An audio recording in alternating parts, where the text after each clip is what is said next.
Hi there and welcome back to the NBA's fifth quarter. I'm your host Brad. Now unfortunately my other two co-hosts CD and Field are unable to fulfill their duties for the rest of the season, but I'm assured they will be back for next season. Just following actually the finals, I think sort of getting a grip on the draft, the NBA draft 2012. So I'm sure they'll be around for that. But until then, we've got a couple of studio things going around here. We're getting sort of a better set and a better ambience going on. But until then, you have to put up with me. I'm sorry about that. But I'll do the best I can to offer you my opinion on what's going on in the playoffs. Let's start off with the Miami Heat. If I can just bring up my stats sheet here. So Miami looking pretty good, 3-0 against the Knicks. Really, what can I say? They looked quite deadly, to be honest, to last night against the Knicks, taking out the game 87-70. But the thing is, being down for the first time by so many points, I think it showed their character coming back to win that game. It could have easily got out of hand, especially with the Knicks crowd. Carmelo and especially Landry Fields heating up early. But the way it went, the way the story unraveled, it had LeBron just taking over this game, and especially after having such a shaky start, as did Dwayne Wade. But picking it up as a truck goes up my street, and picking it up and really showing their character, as I said before. Though I will say in the next game, New York did show glimpses of what they can do, minus Amari Stoudemire being out. But I'm predicting maybe a 4-1. I reckon they could pick up this next game in New York. Who knows? If not, they don't. But I'm predicting Miami will go back home to pick up the last win in Game 5. Across in the Western Conference, last night we had OKC going up against Dallas. Now I think this one will end up 4-0 in the series after OKC took that game out 95-79. What can I say about this? Well, really, I think Durant and Westbrook just too strong, and not just the stars, but the sort of the backup crew of OKC. I think there's too much to handle for the Dallas Mavericks, who showed glimpses, I reckon, especially in the set game 2. Game 2, I thought, and again, game 1 could have gone either way, but I think they're just too far behind now, if you know what I mean. It's just, their chances have gone begging, and I think they'll take an early exit in the playoffs this year. Now, tomorrow, we've got the San Antonio Spurs, who will most definitely win another game against Utah in Utah, and I think they'll take out the series there against Utah, who again will have a tough opponent to handle in the San Antonio Spurs. Many are saying could be even playoff finals favourites to win the championship, get their hands on the Larry O'Brien trophy. We'll see what happens. In the other game, we've got Los Angeles against Denver. It's an intriguing one. This one, I don't think Denver can do much though. That's the thing. I like the matchups in the game so far, but Kobe just heating up, and I predicted this before. I think Kobe's in for a big playoffs. Whether they make it through this the next series or the series after that in the Western Conference Finals, which I think the OKC Thunder will be playing in. So we'll see what happens. In the other game, the final game of the Western Conference, we've got Memphis and LAC. Now, I'm still a keen Memphis supporter in this series. LA somehow got that win in the first game. But I think Memphis have come back, and for me, really, the team I think can go very far, and I think they're going to take the next 3 games, to be honest. It's just the way I see it. Over in the Eastern Conference, we've got the first place Chicago Bulls in a very, very interesting situation. We'll see what happens. Chicago up against Philly. And, Philly, who ended the regular season, in a really poor form, they've turned around in this one game. I think they're going to take it one game at a time. They've got a good coach in Doug Collins, and we'll see what happens if Iggy can heat up. They've got some good young guards and a young team as well against this Chicago side who's really wondering what's going on. It'll be interesting to see if their character can be tested against this Philly side, which I believe it can. It might just be me being biased. I'm not a big Chicago fan.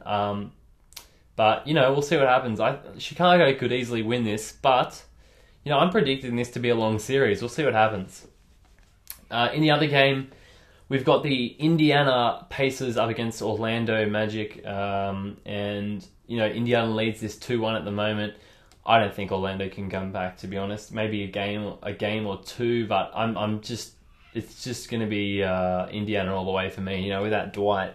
They really lack a big man in the center position and a defensive presence down low, and those quick guards from Indiana, just they tear them apart, and it's just they're going to be a team to watch out for, Indiana, especially for the Heat if they're going through that way. And finally, in the last game, we've got Atlanta and Boston. Now, the series is tied at 1-1.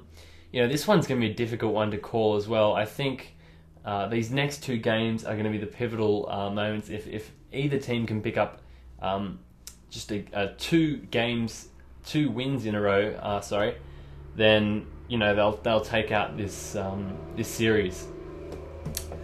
Okay, well that's it for the games sort of coming up and the series coming up.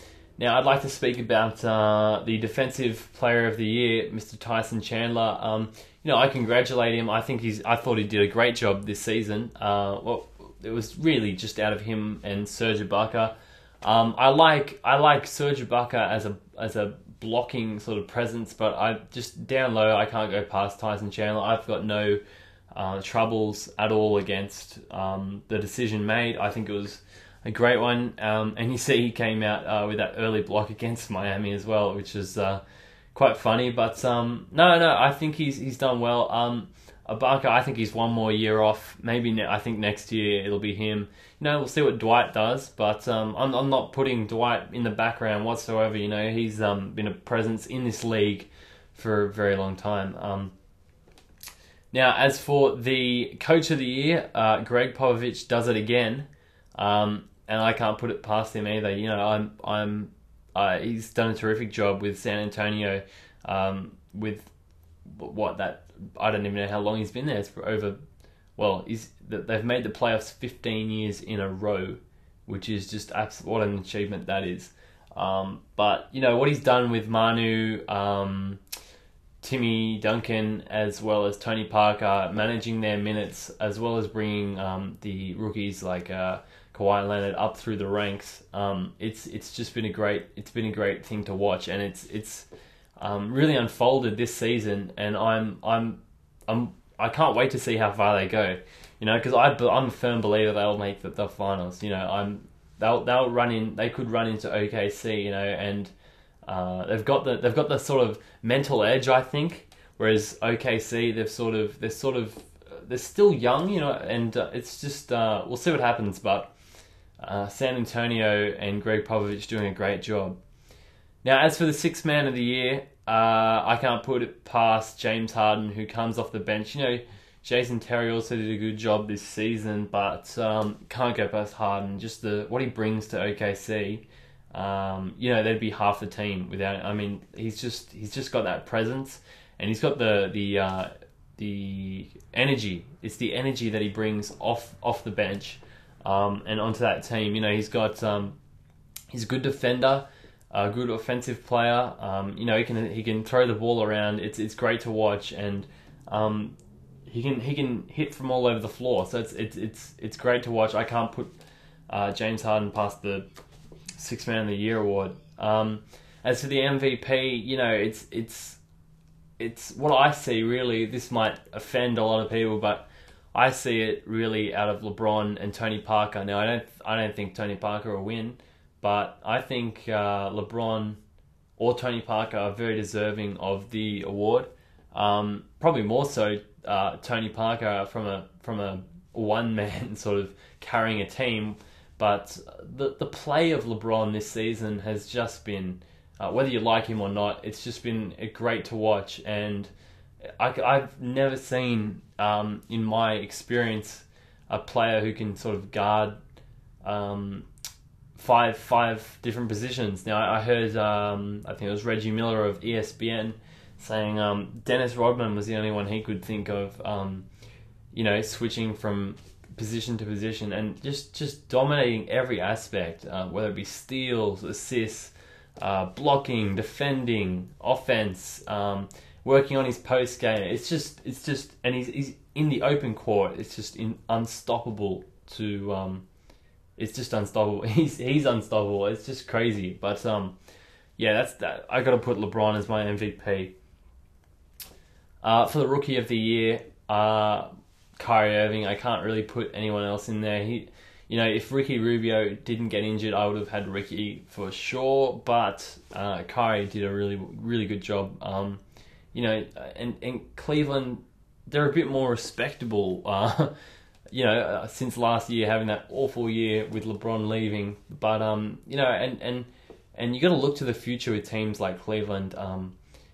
Kyrie, if he can get a kind of a good group around him, I reckon they can go far. They can make the playoffs, and who knows what can happen. But give him a few years and Cleveland will be back. Don't worry about that. So that basically wraps up this show. Not much more really to talk about. Out of all these games I can see here, I've got San Antonio over Utah, OKC over Dallas, Los Angeles over Denver, and Memphis over the Los Angeles Clippers. In the East, I've got, it's a tough one, Philly or Chicago. I've just got to put Chicago just in front, but anything can happen in there. Miami, obviously, over New York, Indy over Orlando, and finally Boston over Atlanta. We'll see what happens. I'll be back for the second round of the playoffs. Looking forward to it. Keep watching basketball. It's great. I love this playoff action. And I'll be back soon. Take it easy. Cheers.